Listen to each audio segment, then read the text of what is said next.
Hi, my name is Haughee. Welcome to Music Appreciation 105 with Professor Walker. I'm so excited to be here with you. I'm going to walk you through a couple questions as well as ways that you can be successful in this class. So first off, obviously you'll have your textbook, but to be truly successful, I think you need to start listening to music down.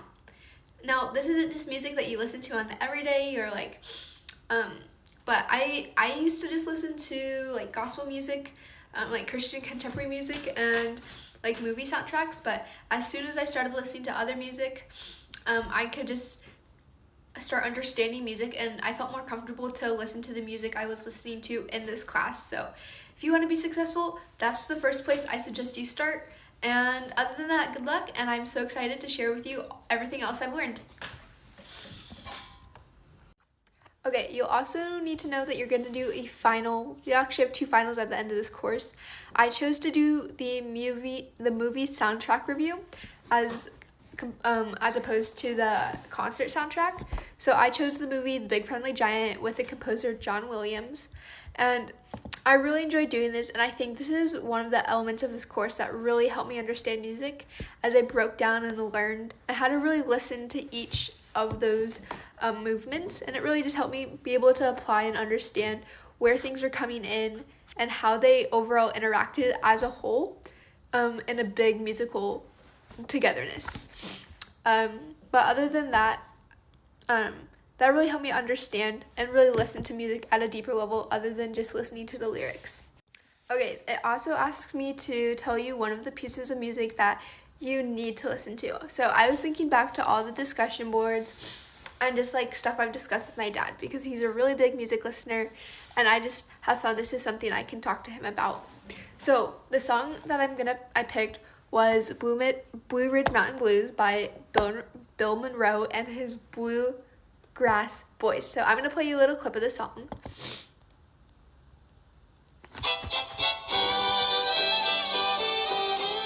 Oh wait, I'm gonna skip. It seems I hear them both recite. Where is my wandering boy tonight? I've got the Blue Ridge Mountain Blues. Okay, so that song like really changed like how I thought about music, just like the way they described it and connected it back to that like nationalism. And I just really enjoyed listening to this song and being able to discuss like my dad's memories with that, because his dad really loved this type of music, and it was just a really cool experience and I really enjoyed it. So I think it does like have an older history, and this is something that we could all benefit to, and it's honestly it doesn't sound super vintagey, and I just love the sound and think this should be played more. So that's my song that I think you have to listen to today. Okay, another question they have for us is what my favorite musical era was. And I think my favorite musical era was the Romantic era, just because one has such deep nationalistic tendencies. This is like where music really started to be associated to the composer's nationalism. Just like how I kind of touched on Bill Monroe and his nationalism. The Romantic era is really when this became a thing and came into play, especially with all the different countries. I felt like music was really based on like a couple main countries down there, like France, England, and Italy, but it really started to bring in like Russian, Polish, Czechoslovakian, and just I guess more German, especially with Bach. Yeah. Wait, he was German. Okay, but also Romanticism also had like a lot more flamboyant, and it had a lot more feelings in it almost, and it wasn't necessarily in that romantic part really upbeat and really happy. It really explored every single different part that is to Romanticism. Romantic period also had like program music, and they also tended to stray like less away from those like choir and for the church pieces, but like with the program music they also were able to explore more stories and storytelling. Let me find my favorite piece. I had to do a ton of quizzes on it, and like answer a lot of questions. So I got to know it as I like was doing the quizzes. Was I can't say it right. The Erkling by Franz Schubert. So wait, I'm gonna play you a piece. Sei ruhig, bleibe ruhig, mein Kind, in dürren Blättern säuselt Wind. Ist feiner Knabe, du mit mir gehen, Can you hear it? sollen dich warten, schön meine Töchter führen den. Okay, but you kind of get the point. It almost sounds like a story. And that's the whole point of the Romantic period. And you can hear each different kind. It's like a play. You know, there's like those audiobooks and those like radio kind of things. That's what essentially this was, but in music form. And it told like the story of a great king of the elves, apparently. And it had a beginning, a middle, and end with the music instruments actually playing like the sound effects, and ultimately told a great story with great musical flow and just expansion of the idea that Schubert had. So that's my favorite musical era. Okay, I'm also going to be telling you about some traditional composers from the 20th century that used a lot of American folk music in their own music. First, we have Charles Ives. So he traditionally was a businessman. He actually graduated from Yale University and really went to pursue business. He didn't want to raise his family on just a music-based salary. He didn't see that as a very profitable or smart thing to do. But with his work, he was also able to meet a lot of people and wasn't really sheltered, though his music was. So I'm going to play you a part of his music. This is probably one of his like most popular, it's a piece of his most popular. It's a part of his 3 pieces in New England. So it's just an orchestra set. So here you can really hear his patriotic sound that he wants you to portray and associate in his music. Music was also super chaotic, and just like his kind of struggle between pursuing that music and then also providing for his family, you can hear that in his music.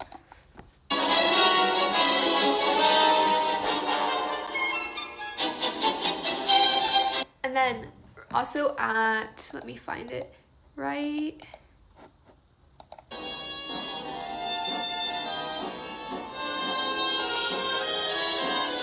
here, he kind of is bouncing back and forth between that kind of gospel, slower, kind of more reverent music, and then back up to his high, upbeat music. So that's your first composer, Charles Ives. Definitely listen to his music too.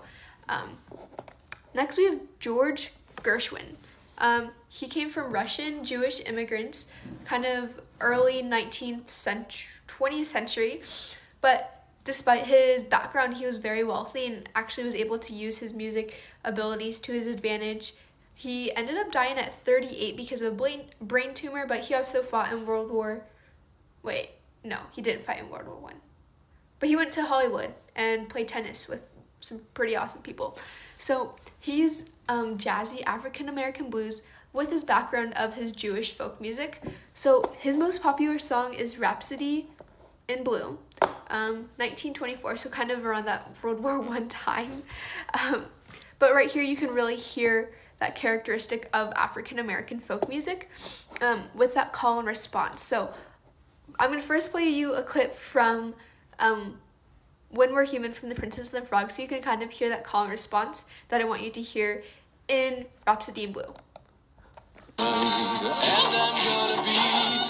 tear it up like I did before. That's a royal guarantee. You are getting married. All right. I just have to leave a string of broken hearts. It's kind of hard with the dialogue, but within the music and the actual lyrics also have call and response, but that's not as much what I wanted you to hear. So here, I'll play the clip in Rhapsody in Blue.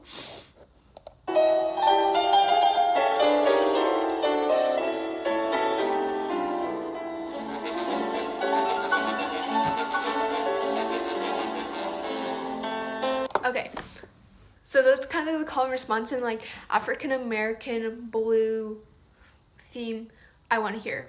So our last one within this thing is William Grant. Wait, I'm running out of time. Let me get you part 2. Okay, we're in part 2 of our music appreciation. Everything you need to know for 105 with Professor Walker at Columbia Basin College.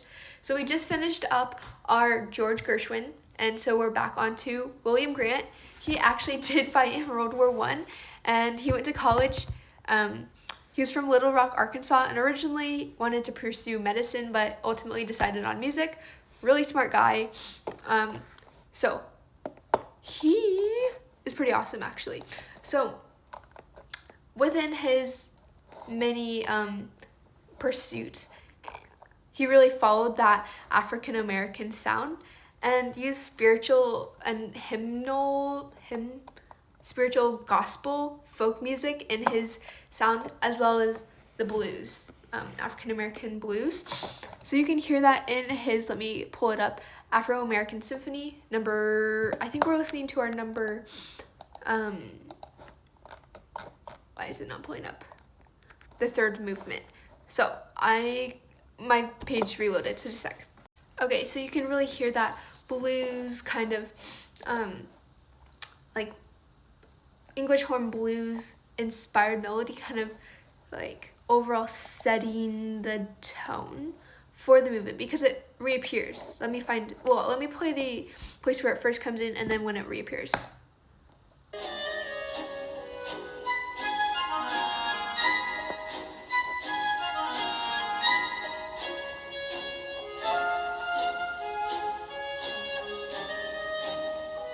Okay, and then it reappears fairly like early on, like first third still in the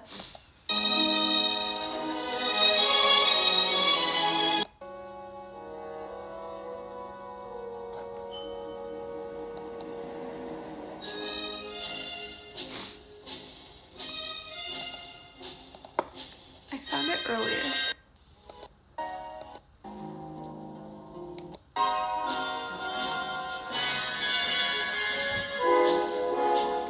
Okay. Yeah. So that's our end to our kind of how these three artists kind of incorporated that American folk music into their own compositions. So I feel like all these pieces are very popular and instrumental in our American music lives. I've played the Rhapsody in Blue with my orchestra, but other than that, not as much with the rest, but yeah. Okay, so we just finished up our second to last question, so we're on our last question. Moses right here, my dog Mosey, is gonna help us with this. Mose, hi bud. He's gonna help us answer this question of comparing and contrasting our three major musical styles: Impressionism, Neoclassicism, and Expressionism. And then we're also going to go into detail of each artist, but we're going to do that after I describe and kind of find similarities and differences in each one. I also have a clip playing of our Venn diagram that I made. So first, Impressionism. Also, if you put me in 2 times speed, I do not blame you because I would do the same. So, Impressionism. First time-wise, Impressionism, late 19th century, early 20th century. All of these are emphasized in the 20th century though. But I have to say, Impressionism is late 19th and then early 20th. So, we start off with our emphasis on atmosphere and mood, meaning that the composers are trying to present to you a certain feeling or ambiance within their own music, with all their harmonies, melodies, and so much more. So instead of trying to use words or kind of those formal structures to like ABA to make you feel that, make you like feel like you're going on a story, these allow you to like be transported to a different place. Like a lot of books I've read lately, like Kevin Kwan, they describe one of the composers I'm going to describe within Impressionism, Claude Debussy, his song, Clair de Lune. A lot of books, Kevin Kwan in particular, uses this song as kind of a transformative song for a lot of his characters, using it to kind of date back to that time with those like dictators, and using that music as one of those that allows people to be transported and feel a certain feeling about their childhood. So that's an example of that emphasis on atmosphere and mood. Impressionism, also, like I mentioned, the ABA also uses scales that aren't as traditional. So they use like whole tone and pentatonic. So it kind of adds a whole different ambiguity into their music that doesn't fall in that traditional line, and kind of allows that music to be transformative and dreamlike. So, mentioning ambiguity, we also have tonality. Tonality. So, tones are very important to some people because they want to have a specific center or key throughout the piece. But impressionisms don't always do that. And because they do that, they're able to create rich soundscapes. Also, fluid and less defined rhythms also allow them to have not that many patterns. Catch what I'm saying? Impressionism does not want you to follow main ideas and wants you to kind of have that music be a transformative experience without having to follow strict rules of what music was. Coming out of the 19th century, that's the reason why, the historical timing. And that's why it kind of leads to, with this early 20th century. Neoclassicism, also early 20th century, but they want to return to this classical time, so they use clear tonal centers, unlike the Impressionism that use ambiguous tonal centers. They also use clear and structured rhythm, unlike Impressionism with regular meter patterns, 3/4, 4/4 rhythm. They want it to be symmetric and in order, because 20th century, it's war. Like, they want order, they don't want people to be doing their own thing. Transparent, clear lines. Like I said, they just want things to make sense. But that's also in contrast to the Expressionism. Expressionism is still 20th century. Expressionism? Yeah, 20th century. Oh, also early 20th century. Oh, okay. But they use high levels of dissonance, extreme contrast of dynamic, changing textures. So it's almost like a mixture, in my opinion, between that neoclassicism and impressionism. But they also use irregular, complex rhythms and textures, but they also have techniques that they use, like, I don't know, wait. The 12 tone. But with the 12 tone, there's no tonal hierarchy. So even though there's a nice clear technique, there's no tonal center, which ultimately this does not help. Tonal center, just like, it allows the music to have that target, that everyone, it's the tonal center. So everything's trying to come to that center and match it almost. So it's like, it's the key. It's basically the key, and everyone wants to have it, which kind of it changes the music, like in Expressionism when there's no tone or key.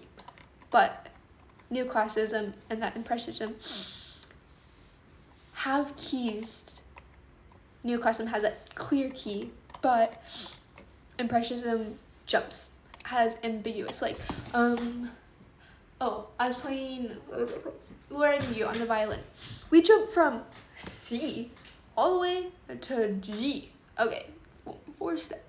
But still, in the middle of the song, just for verse 2. Doesn't make sense. Anyway, so that would technically be Impressionism. So, after that, we're going to move on to your different artists of each musical style. And we are also closing up. I'm turning into Professor Walker because he lectures really long like this.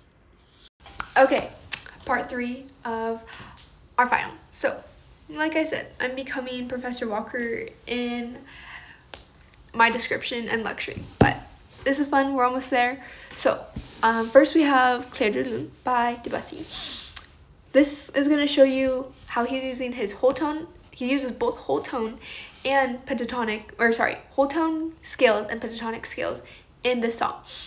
You can also hear the kind of less defined rhythm, as well as his use of dreamlike and kind of floating music. And you'll see why many people get carried away with playing and hearing this song. So, play like 10 seconds.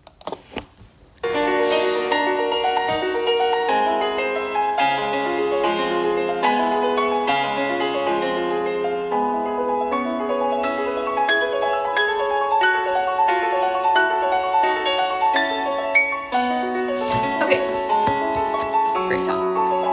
Debussy is a genius. Okay, our second artist is, give me a sec. I don't know how to say it. Sergei, I looked it up. Sergei Prokofiev. He's Russian, and he was kind of at the time of Stalin, 1928-ish. But his first movement of Allegro is in sonata form, showing back to that classical beginning. He fled Russia, but neoclassicism gained popularity all around, and then he eventually, I was kind of confused about this in the book. He left Russia, but he also, St. Peter's is in Russia. Okay, but he studied at the St. Peter's Conservatory very young, so he had music in his system for a while. But neoclassicism was definitely there with him. But you can hear this in his first movement Allegro with the sonata, and it stays in the key, like I said. It doesn't jump. It's not ambiguous. It's a clear tonal center of a tonic key of D. And then you're just hearing, I got email. The rhythm that is kept in throughout this song. So it's in D major. It's kept to a smaller orchestra, and it's in duple meter. So here's the first little bit.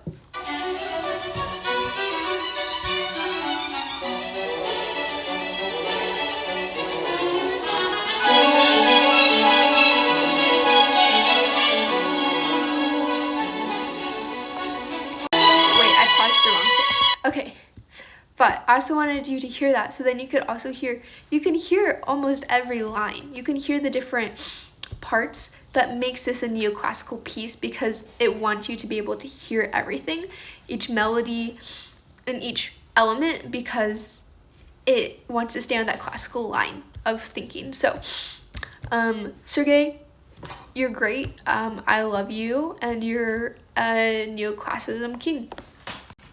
We are on our last one. His name is Arnold Schoenberg, to be specific. He was the teacher of a Berg, specifically Alban Berg, who's from Russia. I have a question for you, Professor Walker. Alban Berg in the book they describe his play Wozik. I can't say my Z's. Wozik. But Wozik was written 84 some years before Arnold comes around and develops the 12-tone technique. This thing is in a whole tone or a whole note technique. I'm like, what is it doing in our expressionism unit? Anyways, very interesting. I thought Wozik was very interesting though. But we're on Arnold. He was also from Vienna. Well, not also. Alban was from Russia and fled because of Stalin. But anyways, he created the 12-tone technique, and he's a genius because of it. He's Jewish though, so he came to America because of Stalin and Hitler. But the main song we are going to go through, I have to reload it, is Moon Drunk. Somewhere. Yes. It's in German, it's Mondesdrucken, Moon Drunk. So now I have to know how to say Moon Drunk in German. Anyways, this is in our classic Arnold 12-tone technique. It's very repetitive though, which is very interesting to me because it technically doesn't have an irregular and complex rhythm, but I find it predictable once I listen to it once, but I'll play part of it and you can make your own decision.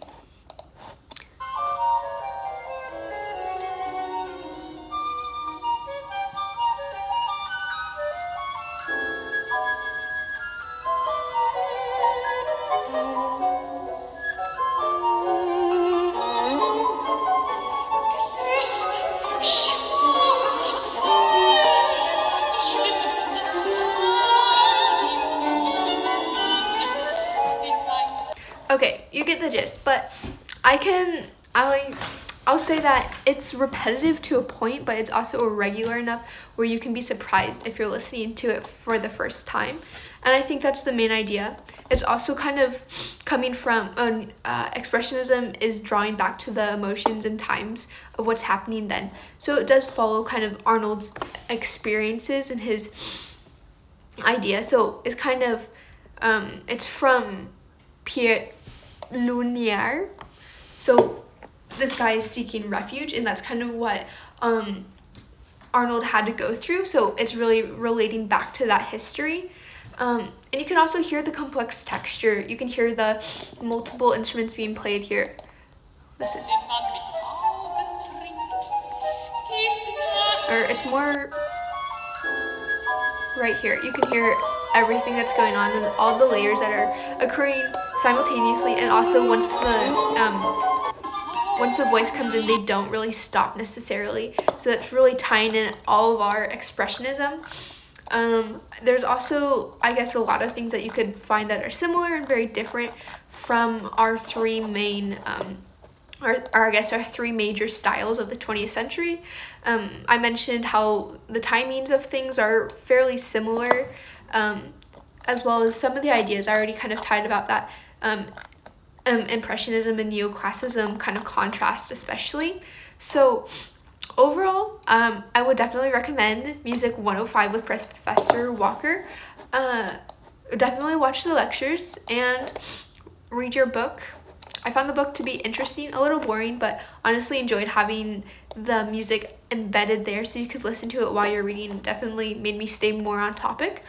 So also, I'm very sorry about this 28-minute lecture, but also make sure to check out his course.